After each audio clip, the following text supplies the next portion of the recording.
Good morning, this is Keisha Spivey, and I'm bringing you your Friday Fire. I'm so excited to talk to you today about something that God is birthing in me, and it's so exciting. It's nothing like sitting down with a mentor in ministry and just having them speak life to you, blow hope into you, and to remind you of who God says you are. It's not that you don't know it, but you better have some people in your life that can see where you're going and that they are committed to you, committed to God, and they're going to help push you there. On yesterday, I was having coffee with a very dear friend, and she said something to me that lit a fire in me. She said, Keisha, I want you to realize something, that Mary was not qualified. She was born into a poor family. She was young. She was a peasant girl. She wasn't qualified, but she was chosen.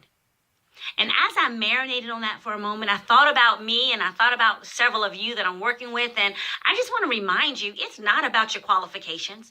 It's not even about your education. It's not about the mistakes that you've made or even the things that you've gotten right. I want to remind you today that God himself has chosen you. He impregnated Mary with baby Jesus, and he's impregnated you with purpose and a plan and something that you're supposed to do great for him and for his glory. So stop looking back at all the knots and the things that you don't have.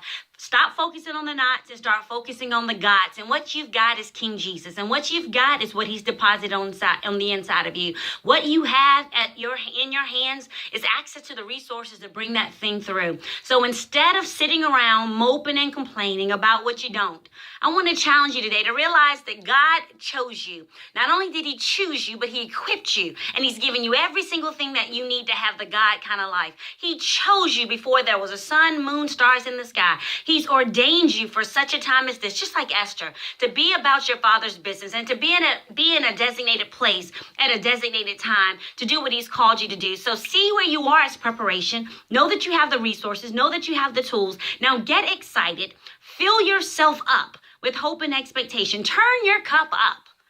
And just trust God's going to pour into you today as you overflow. And as you overflow, you can live in that overflowing life and you can pour out what God has given you to other people. So today, I want you to stop looking at you.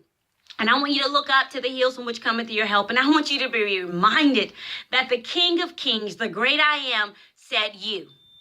He put you in that job. He put you in that family. He's allowed these situations and these trials to come because there's something greater he's calling you to. He needs some things to be worked out of you, off of you, and through you so that you can come forth like pure gold. You can come forth refined, and you can come forth like him. He's making you more into his image because he's chosen you for something that only you can do. Nobody else can see the world like you see it. Nobody else can touch the world like you can touch it. I know other people said you were nothing and you never be nothing and you never have nothing. Squash that. God himself says you are his workmanship. He has created you. You're fearfully and wonderfully made in his image because he's got something for you to do. So today, dust yourself off, stand up, start stepping and moving toward that thing that God has chosen you to do. Your life is not your own. And when he chose you, it was because he had a designated end. Get excited about walking toward that with boldness and with confidence because he's got you.